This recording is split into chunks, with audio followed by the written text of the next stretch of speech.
같이 8절에서 10절까지 읽도록 하겠습니다. 시작.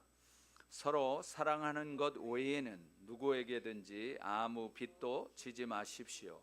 남을 사랑하는 사람은 율법을 다 이루었습니다. 간음하지 말라, 살인하지 말라, 도둑질하지 말라, 탐내지 말라고 하는 계명과 그 밖에 다른 계명이 있을지라도 이 모든 계명들은 내 이웃을 내 자신과 같이 사랑하라고 하는 이 말씀 가운데 다 요약되어 있습니다. 사랑은 이웃에게 악을 행하지 않습니다. 그러므로 사랑은 율법의 완성입니다. 아멘. 세상에서 제대로 잠 못 자는 사람이 있다면 아마 빚진 사람일 것입니다. 미국에 살고 있는 우리들은 매달마다 날라오는 이 페이먼트 때문에, 페이먼트 스톱 때문에 아주 어떤 때는 잠 못 이룰 때가 있지요. 돈을 잘 관리해서 뭐 쓸 것만 쓰고 쓰지 않을 것 안 쓰면 되지 않느냐, 그럼 뭐 잘 무슨 걱정 있냐, 이렇게 말할 수도 있지만 사실 우리의 삶이 어찌 우리가 생각하고 계획한 대로만 굴러가던가요? 갑자기 자녀가 아프고 또 부모님이 낙상하셔서 예상치 못한 이 돈이 들어가는 경우가 굉장히 많아요. 어느 날 뭐 아이가 갑자기 아파서 이머전시 룸에 들어가게 되면 걱정이 앞섭니다. 이것도 얼마나 나올까?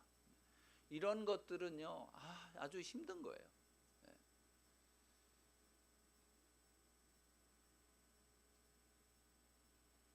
그렇다고 수입이 넉넉지 않아서 한 달 한 달 이제 이 페이먼트를 메꾸느라고 동분서주할 때가 많이 있는 것 같습니다.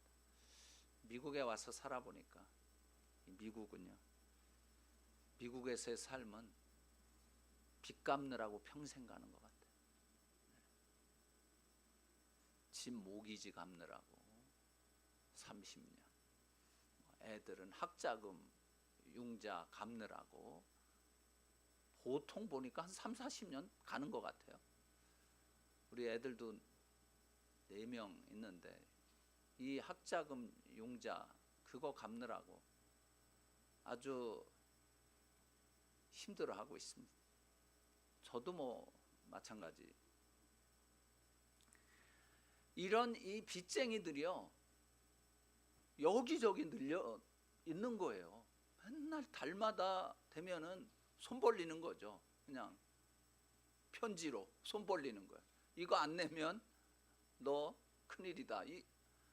그래가지고 뭐 그 홈리스 피플 되는 게 굉장히 간단한 데가 미국이더라고요.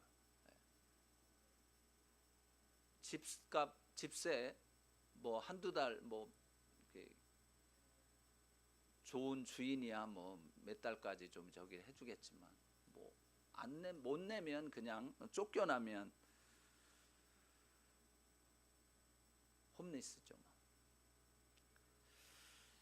사실 우리가 그 올무에서 벗어나 보려고 미국에 사시는 이 삶이 그 올무에서 벗어나려고 그렇게 애를 쓰지만 벗어나기가 얼마나 어려운지 모릅니다.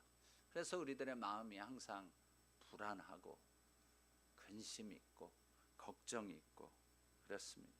그러다 보니까 내가 제대로 제 날짜에 페이먼트를 잘 낼 수 있을까?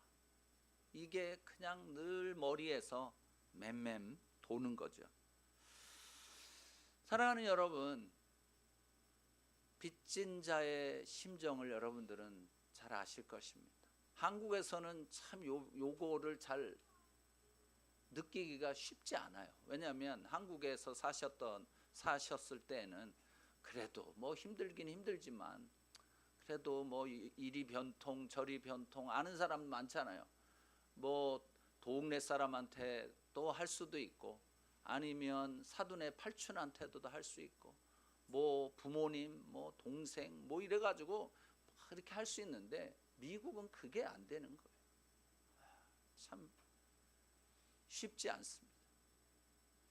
그래도 저희는 참 이 이웃에 좋은 사람이 와가지고 같이 있어가지고 얼마나 감사한지 모르겠어요. 어저께 제가 이 퍼니처를 좀 딜리버리 11시에 집에 있기로 했었는데 제가 11시에 교회에 있었어요. 오전에 벌써 퍼니처 딜리버리 하러 왔다고 나한테 전화가 온 거예요. 가도 30분이에요 지금. 그래서 그냥 놓고 가라고 그랬더니 아 이거 없어지면 어떡하냐고. 그래서 놓고 가라고. 그러고서 저 보내고 난 다음에 제가 전화를 걸었습니다. 우리 옆집에 라파엘한테 전화를 걸었어요. 스페니쉬거든요. 전화를 걸었더니 받아요. 니네 집에 아무도 없니? 그랬더니 자기 아내가 있대요. 야 그러면은 그 우리 거라지 앞에 그 가구 좀 이렇게 놓은 거 있는데 누가 혹시 안 가져가나 좀 봐주라. 그랬더니 알았다고. 그래서 불이 나게 이제 가봤더니 없어진 게 없더라고요. 미국에 이런 일은 그렇게 흔하지 않은 것 같습니다. 우리가 이 빚진 사람들의 마음은 어떻게 해서든지 이 빚을 빨리 갚고자 하는, 그래서 이 빚에서 해방되기를 원하는 마음이 있습니다. 그러다 보니까 그 가장들이 투잡, 쓰리잡을 뛰면서까지 일하고 있는 것이죠. 제가 이 말씀 준비하면서 우리 성도님들한테 그 어렵게 이렇게 여러 일을 하면서 살아가시는 분들한테 이렇게 기도를 드리게 되더라고요. 하나님 아버지, 사랑하는 성도들이 모든 종류의 빚에서 해방되는 날이 속히 오게 해주십시오. 이들이 너무도 힘들고 어렵습니다. 이 모든 짐들을 내려놓고 편안하게 잠을 잘 수 있게 해달라고 제가 기도할 수밖에 없었습니다. 이 성경은 빚이 얼마나 구속력이 있는지를 잘 알고 있기 때문에 우리에게 빚에 대해서 이야기를 하고 있습니다. 빚이 얼마나 사람들의 마음을 힘들게 하고 있는지 알기에 사랑의 빚 외에는 아무에게도 어떤 빚도 지지 말라고 명령을 하고 있는 거예요. 한국에서는 뭐 빚 안 지고 또 살 만한 그런 것이 있었을지 모르겠어요. 뭐 돈 많은 사람들이야 뭐 어떨지 모르겠지만, 그러나 우리 같은 서민들은 참 쉽지 않은 일인 것이죠. 주님이 오죽했으면 사랑의 빚 외에는 아무에게도 빚을 지지 말라고 이렇게 명령을 하셨을까요? 빚쟁이의 삶이 얼마나 힘든지를 아신 거죠. 사랑하는 형제 자매 여러분, 우리가 사랑의 빚 외에는 아무런 빚을 아무에게도 지지 않기를 바랍니다. 이렇게 말씀드려도 사실 그게 뜻대로 안 되는 거예요. 이 미국이라고 하는 시스템이 빚을 지고 살아가는 시스템이에요. 신용카드가 다 빚쟁이 만드는 거더라고요. 가만 보니까 다 쓰고 나서 나중에 꼭 갚아야 되잖아요. 빚진 거예요. 근데 우리는 이 신용카드를 쓰면서도 마치 내 주머니에 돈이 굉장히 있는 것처럼 막 쓸 때가 있죠. 그러고 나서 나중에 한 달쯤 돼가지고 고지서 날라오면은 그때 깜짝 놀랍니다. 아니 웬 놈을 내가 이렇게 많이 썼나. 제가 가끔 그럴 때가 있어요. 난 별거 안 쓴 것 같았는데요. 보니까 뭐 엄청나게 이렇게 쓴 거예요. 그렇다고 또 신용카드를 당장 가위로 잘라버리자니 그것도 쉽지 않고, 이거 어떻게? 사실 한국에서는 옛날에 외상이라고 하는 게 있었습니다. 외상 생각나세요? 네. 동네 앞에 슈퍼마켓은 안 되고 그냥 구멍가게는 외상을 다 해줍니다. 공책에 제 이름 칸이 있었어요. 그래갖고 김중원 이러면은 그 밑에다가 뭐 이렇게 가져갈 때마다 뭐 얼마 이렇게 하고서 나중에 이제 월급 타면 갚는 뭐 그런 게 있었죠. 아스라이 먼 옛날 얘기지만, 그러면 이제 갚을 때쯤 되면은요, 아저씨가 이렇게 보고 아유 좀 많네, 그럼 요거는 빼줄게, 그러고서 이렇게 깎아주는 게 좀 있었어요. 근데 신용카드는 깎아주는 게 없더라고요. 정말 우리나라 속담에 외상이면 소도 잡아먹는다는 그 속담이 있지 않습니까? 당장 내 주머니에서 이 눈에 보이는 돈이 안 나가니까 그냥 이거 사고 저거 사고 뭐 막 이러다가 이런 큰 어려움을 겪을 때가 있습니다. 이 빚이라고 하는 것은 쌓이면 쌓일수록 골치 아파지는 것입니다. 그래서 빚을 지지 않는 삶이 좋습니다. 근데 사실 우리가 다 알고 있지만 그럴 수 없어서 고민이 아니겠습니까? 빚이 이렇게 무서운, 다른 빚은 누구에게나 지지 말라고 하시면서 하나님은 왜 유독 사랑의 빚만은 예외로 하셨을까요?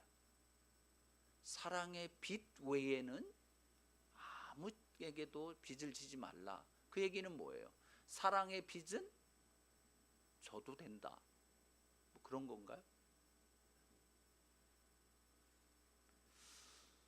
하나님은 왜 그렇게 사랑의 빚 외에 그냥 사랑의 빚은 좀 져도 된다라고 이야기하셨을까? 그 이유는 하나님은 사랑이시기 때문인 것이에요. 하나님의 사랑, 하나님의 속성이 사랑이시기 때문에 그런 것이에요. 요한일서 4장 7절에서 10절까지 보면 이런 말씀이 있습니다. 사랑하는 여러분, 우리가 서로 사랑합시다. 사랑은 하나님에게서 난 것이기 때문입니다. 사랑하는 사람은 누구나 다 하나님께로부터 났고 하나님을 압니다. 사랑하지 않은 사람은 하나님을 알지 못합니다. 하나님은 사랑이시기 때문입니다. 하나님의 사랑이 우리에게 이렇게 나타났습니다. 곧 하나님께서 자기 독생자를 우리에게 보내주셔서 그분으로 말미암아 우리가 생명을 얻게 하신 것입니다. 사랑은 여기에 있습니다. 곧 우리가 하나님을 사랑한 것이 아니라 하나님께서 우리를 사랑하셔서 우리 죄를 위해 그분의 아들을 화목제물로 보내주셨습니다. 성경이 말하는 것은 무엇이냐면 이 사랑은 사람으로부터 나오지 않고 하나님으로부터 나온다고 하는 것이에요. 이 말은 사랑이라고 하는 것은 사람의 본성이 아니라는 거예요. 사람의 본성은요, 사랑하기가 참 힘들다는 것이에요. 사랑은 사람으로부터 이 자연스럽게 이 사랑이 흘러나오지 않습니다. 노력해야 돼요. 사람은 누구를 사랑하려면요 굉장히 노력해야 됩니다. 사람을 사랑하기로 애써야 합니다. 여기서 말하는 이 사랑은 보통 뭐 세상에서 말하는 사랑은 아니죠. 그런 사랑을 뛰어넘는 사랑, 즉 하나님의 사랑, 즉 아가페의 사랑. 첫 번째로 그러면 이 하나님의 사랑이란 어떤 것인가? 희생적인 사랑입니다. 하나님께서 자기 아들을 이 세상에 보내셔서 십자가에 못 박혀 돌아가시게까지 한 바로 그 사랑, 희생적인 사랑인 것이. 사실 성경이 우리에게 사랑하라 라고 이렇게 명령을 했어요. 이거는 뭐 권유도 아니에요. 사랑하면 좋고 안 해도 할 수 없어, 뭐 이렇게 말씀하신 데가 없습니다. 사랑에 대해서 이야기하실 때는 다 사랑하라라고 명령하시는 거예요. 왜 명령을 하셨을까요? 그냥 놔두면 안 할 거 뻔하니까 명령하라고 하신 거예요. 예수님을 믿는 사람들은, 하나님을 믿는 사람들은 그래도 하나님이 명령하면 신용은 할 거 아니겠어요? 그대로 뭐 100% 살지는 못하지만 그래도 사랑하려고 노력은 하지 않겠습니까? 그래서 하나님은 사랑하라고 명령하신 거예요. 성경이 우리 그리스도인들에게 사랑하라고 명령하시는 사랑은 바로 죽기까지 사랑하는 희생적인 사랑을 의미합니다. 그저 요즘에 여기는 어떤지 모르겠지만 한국에는 원나이트라고 있대요. 그날 뭐 무슨 춤추는 데나 뭐 술 먹는 데나 하여튼 뭐 가가지고 만나는 남자 여자끼리 그냥 하룻밤을 지나는 거, 이런 것을 사람들은 사랑이라고 이야기를. 사실 사랑이라고 이름 붙이기도 참 힘든 것들이죠. 아주 일시적이고 그냥 아주 순간적인 그러한 사랑들을, 이런 사랑과 성경이 말하고 있는 사랑하라라고 하는 이 사랑은 근본적으로 틀린 사랑인 것이에요. 우리들이 흔히 하는 내가 좋으면 사랑하는 그런 사랑 아닌 것이에요. 성경이 말하고 있는 이 사랑은 자기 목숨까지 내놓는 사랑을 말하는 것입니다. 그래서 요한복음 15장 13절에 보면 사람이 자기 친구를 위해 목숨을 버리면 목숨을 내놓는 것보다 더 큰 사랑은 없다. 그러니까 예수님이 우리를 위해서 목숨을 내놓으셨잖아요. 그렇기 때문에 친구가 이렇게 자기 친구를 위해서 목숨을 내놓는 것보다 더 큰 사랑은 없다는 거예요. 그러니까 예수님이 우리를 어떻게 하신다는 거예요? 그만큼 사랑하신다는 이야기. 이 사랑을 성경은 말하고 있는 것입니다. 생명을 내놓는 사랑, 목숨까지 버리는 사랑, 이것보다 더 큰 사랑이 없는 바로 그 사랑을 말하는 것이에요. 에베소서 5장 2절 말씀을 보면 그리스도께서 우리를 사랑하셔서 우리를 위해 자신을 향기로운 예물과 희생 제물로 하나님께 드리신 것처럼 여러분도 사랑으로 행하십시오.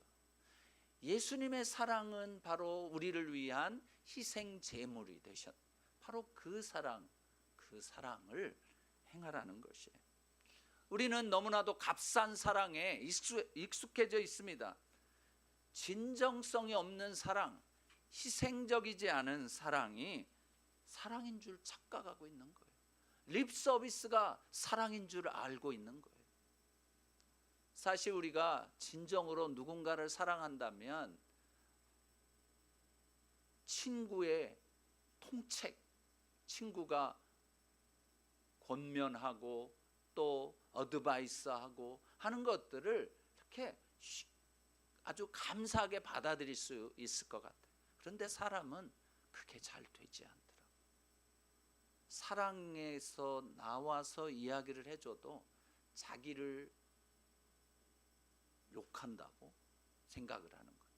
자기의 약점을 건드린다고 생각을 하는 거예요.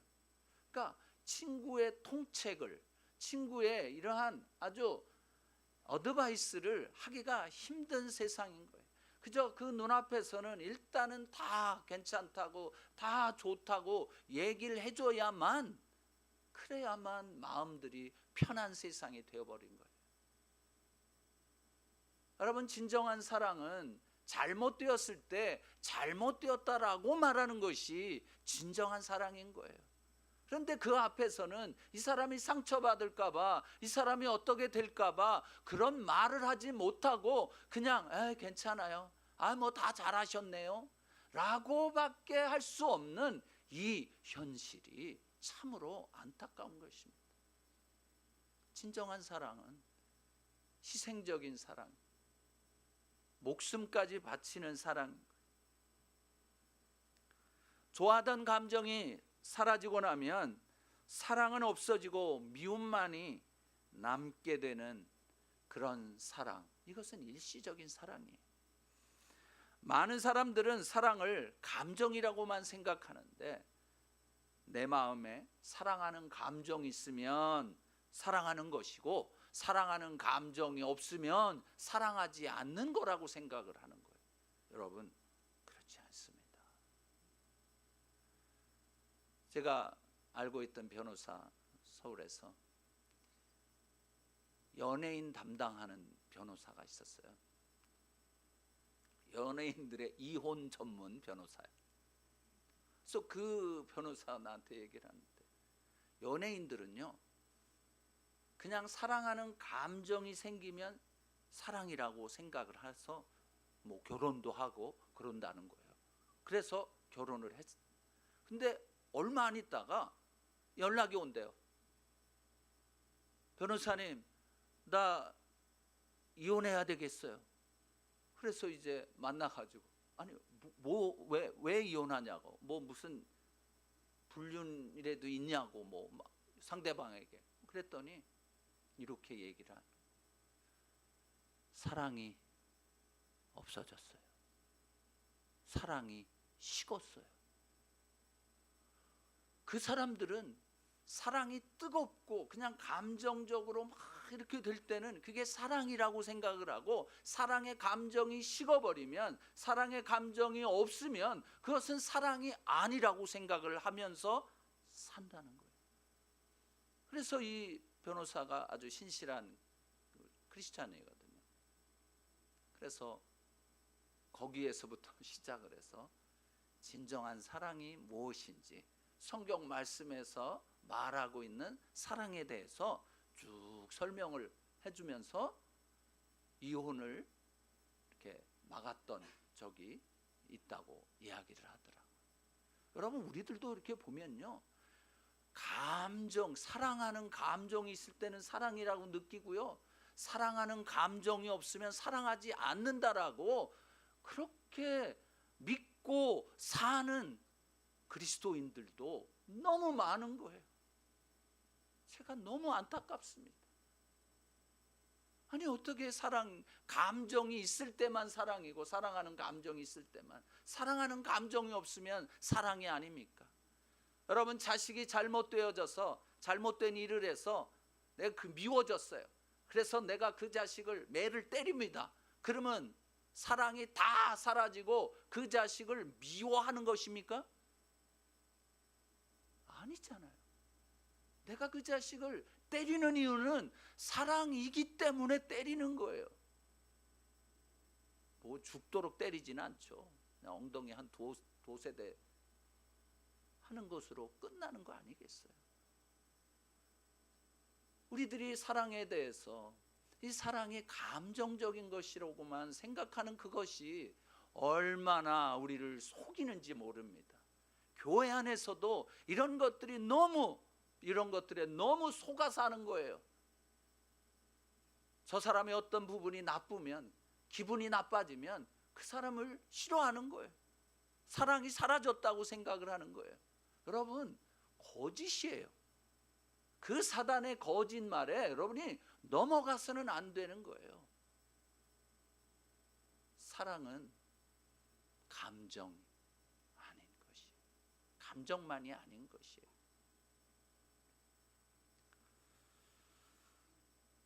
여러분은 어떻습니까? 내가 어떤 사람에 대한 사랑의 감정이 있으면 사랑하는 거고, 사랑에 감정이 없으면 사랑하지 않는 것입니까? 어저께만 해도 그렇게 사랑하던 감정이 오늘 아침에 일어났는데 갑자기 미움의 감정으로 변하는 이유는 뭘까요? 참 미스테리예요. 그래서 하나님께서는 우리에게 사랑하라고 명령하신 것입니다. 우리의 본성이 사랑할 수 없는 사람들인 것을 아시고 그렇게 명령하신 거예요. 명령하셔서 그 명령에 순종하도록 하신 것입니다. 그런데요, 하나님께서는 이 사랑하라고 하는 그 말 앞에 무슨 단어를 꼭 집어넣냐면 서로, each other, 서로 사랑하라. 오늘 우리가 읽은 말씀에도 8절 말씀을 보면 서로 사랑하는 것 외에는 이렇게 되어 있어요. 그러니까 사랑을 서로 사랑해야 된다는 거예요. 이 스가랴 7장 9절에 또 보니까 만군의 여호와가 이미 이렇게 말했다. 공정한 재판을 하라. 서로 사랑과 자비를 베풀어라. 사랑할 때는 서로 해야 된다는 것이 성경 요한이 그 신약을 통해서 보면 굉장히 이 사랑이라고 하는 것에 여러분들이 한번 집에 가셔서 찾아보세요. 서로 사랑 해가지고 인터넷 성경 거기에다가 한번 넣어보세요. 사랑이라고 하는 단어 앞에 서로라고 하는 단어가 굉장히 많이 나오는 거예요. 서로. 요한복음 13장 34절 35절을 보면 내가 너희에게 새 계명을 준다. 서로 사랑하라. 내가 너희를 사랑한 것 같이 너희도 서로 사랑하라. 너희가 서로 사랑하면 이로써 모든 사람들이 너희가 내 제자임을 알게 될 것이다. 서로 사랑. 요한복음 15장에도 그렇고요. 로마서 12장 10절에도 그랬고 오늘 읽은 13장 8절에도 그랬고요. 요한일서 4장 7절 11절 말씀을 보면 여기에도 그렇습니다. 사랑하는 여러분, 우리가 서로 사랑합시다. 사랑은 하나님에게서 난 것이기 때문입니다. 사랑하는 사람은 누구나 다 하나님께로부터 났고 하나님을 압니다. 사랑하는 여러분, 하나님께서 우리를 이처럼 사랑하셨으니 우리도 서로 사랑하는 것이 마땅합니다. 왜 하나님은 사랑할 때 우리 이 교인들끼리 성도들끼리 서로 사랑하라고 했을까요? 사실 우리는 하나님으로부터 일방적인 사랑을 받아왔어요. 그래가지고요, 받는 것에는 굉장히 익숙합니다.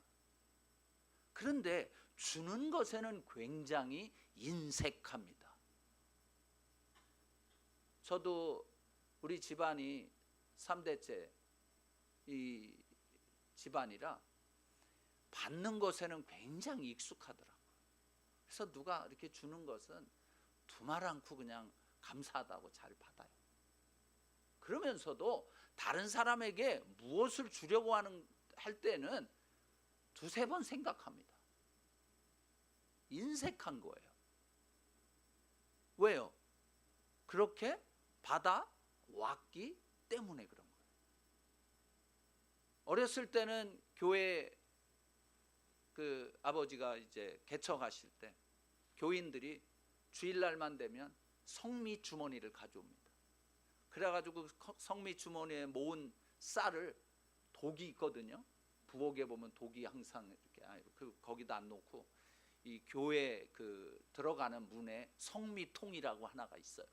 그래가지고 거기다 붓습니다.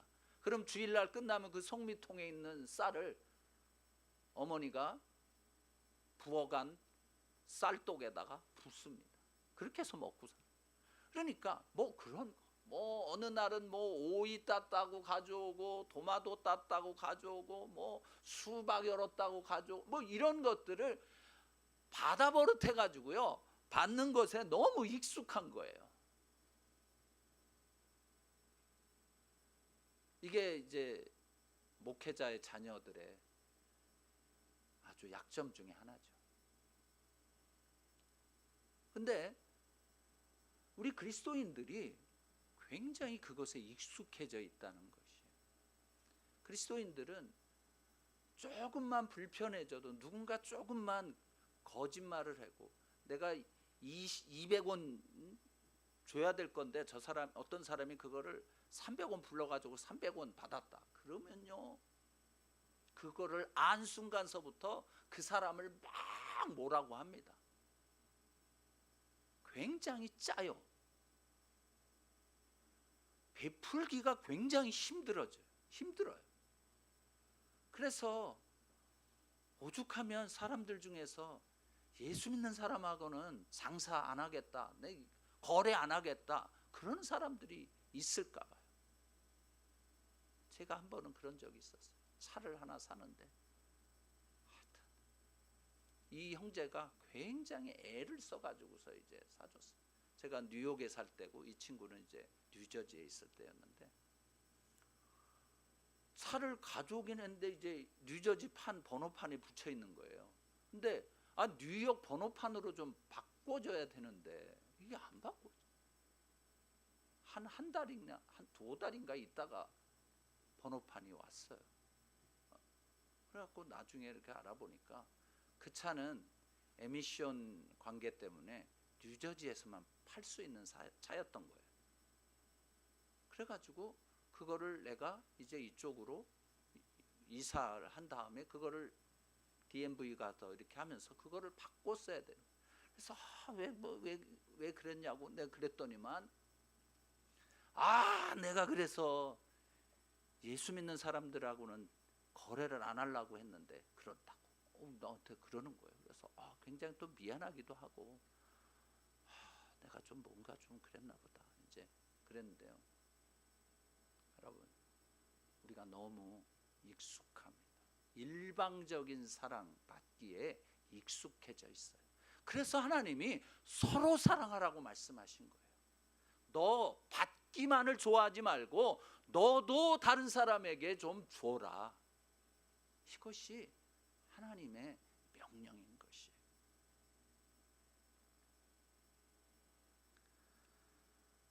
두 번째로 하나님의 사랑은 의지적입니다. 하나님께서 우리를 사랑하시기로 결정하셨어요. 우리의 반응과 상관없이 우리를 사랑하기로 결정하신 것이에요. 제가 이 말씀, 어느 로마서 9장 13절 말씀을 읽으면서 이게 하나님의 의지적인 사랑이구나. 뭐냐면요, 기록되기를 내가 야곱은 사랑하고 에서는 미워했다 라고 한 것과 같습니다.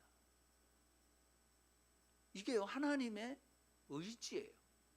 야곱을 사랑하는 것이 하나님의 의지였어요. 그러니까 하나님의 사랑은 의지적인 사랑, 그냥 감정에 휩쓸리는 것이 아니라 내가 사랑하겠다, 내가 이 친구는 사랑할 거야, 이 친구들은 사랑할 거야. 즉 이스라엘 백성들을 사랑하기로 결정하셨잖아요. 누가 자기네들 사랑해달라고 얘기한 적이 있었습니까? 이스라엘 백성들이 그런 적 없어요. 그러나 하나님께서 그를 사랑하기로 결정하신 것이에요. 호세아서에 보면 이런 말씀이 있습니다. 호세아 14장 4절인데요. 내가 그들의 변절을 용서하고 내가 그들을 기꺼이 사랑할 것이다. 이거는요, 완전히 하나님이 그냥 그렇게 하기로 결정한 거예요. 호세아서를 아시죠? 그 호세아의 이 결혼한 이 아내는요, 툭 하면 나가요. 술집으로 가고 무슨 장녀촌으로 가고, 이 호세아는 그냥 거기 가서 잡아오느라고. 하나님의 사랑인 거예요. 하나님의 의지적인 사랑인 거예요. 정말 뉴스에 인터넷에 잠깐 보니까 어떤 남편이 아내가 15년 전에 어느 남자하고 좋아 지내는 거를 목격을 하고서 이제 하지 말라고, 끊으라고 그랬. 근데 13년 후에 자기 아내가 하고 있는 이 가게에서 그때 그 남자하고 같이 정답게 이야기한 걸 본 거예요.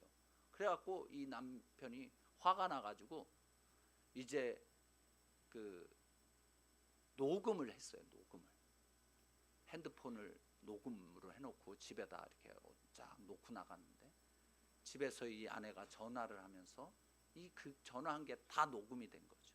그래가지고 그것 때문에 그걸 가지고 이제 이혼을 청구하면서 그걸 증거물로 냈다가 법원에서 몰래 녹음하는 게 법에 저촉이 되더라고요. 아무리 정당한 거라도. 그래가지고 이 사람이 징역 받았어요. 물론 이제 집행유예도 받았지만, 여러분 세상은 다 그래요. 그러나 하나님은 의지적으로 우리가 어떻게 하나님을 무시하고 하나님을 떠나고 뭐 막 이래도 한번 사랑하기로 결정한 그 사람을 끝까지 놓지 않고 계시다는 사실이에요. 그래서 로마서 5장 8절은 이렇게 말합니다. 우리가 아직 죄인 되었을 때 그리스도께서 우리를 위해 죽으심으로 하나님께서는 우리에 대한 그분의 사랑을 확증하셨느니라. 하나님은 우리를 사랑하기로 결정하셨기 때문에 우리가 어떤 상황에 있든지 우리가 돌아오기를 기다리고 계신 것이에요. 예레미야 4장 1절 말씀을 보면 여호와의 말이니라, 이스라엘아 내가 돌아오려거든 내게로 돌아오라. 얼마나 가슴 아픈 말씀입니까? 네가 돌아오려거든 내게로 돌아오라는 거야. 딴 데로 가지 말고 제발. 여러분 하나님은 오늘도 우리들에게 말씀하십니다. 여러분 제발 딴 데로 돌아가지 마세요. 하나님께로 돌아오세요. 하나님이 여러분이 혹시 잘못된 것이 있다 할지라도 하나님은 내게로 돌아오라고 간절히 호소하고 계신 것이에요. 왜 그러십니까? 하나님의 의지적인 사랑 때문에 그런 것입니다.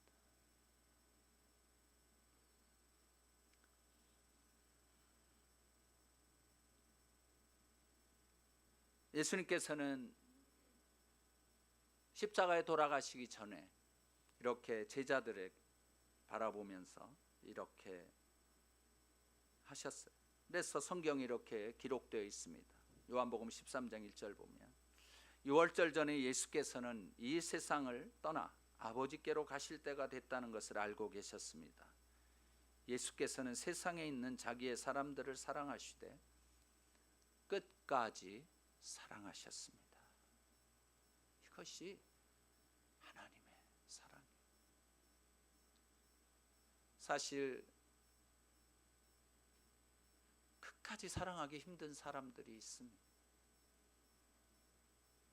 제가 회개하는 것 중에 하나가 이거예요.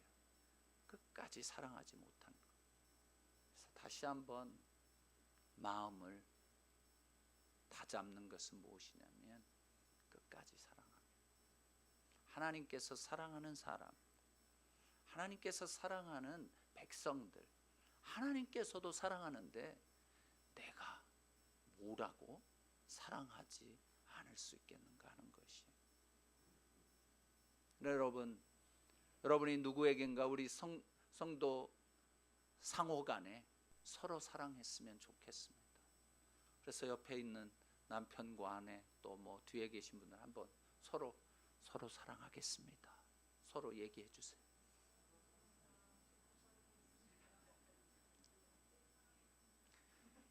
그냥 일방적으로 받지만 마시고 사랑해 주세요. 내가 받았으니 나도 사랑하는. 어떤 때는 내가 받지 않았지만 먼저 사랑하는 것도 필요합니다. 이것이 하나님께서 우리에게 원하시는 거예요. 그래서 바로 이 사랑의 빚을 지라는 거예요. 하나님의 이 희생적인 사랑과 의지적인 사랑을 받았으니 우리도 이제 서로 사랑하자는 것입니다.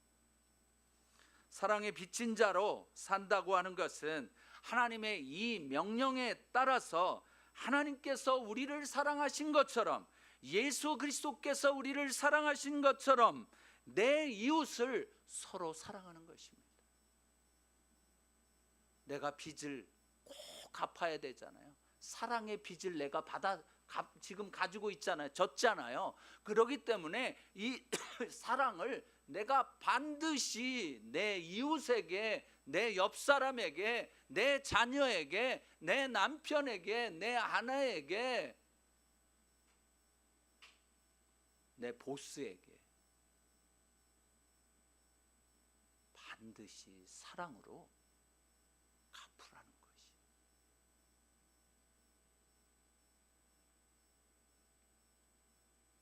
그러므로 이제는 우리가 열심히 하나님의 사랑을 우리의 일상생활에서 우리의 이웃에게 나타내십시다. 하나님께서 우리를 이렇게 사랑하셨기 때문에 우리가 내 이웃을 그렇게 사랑하는 것이 마땅합니다. 빚진 자의 심정으로 나 외의 모든 사람에게 이 하나님의 사랑을 나누십시오. 성경은 남을 사랑하는 사람은 율법을 다 이루었다고 말씀하고 있습니다. 율법이 얼마나 많습니까? 율법에는 많은 계명들이 있습니다.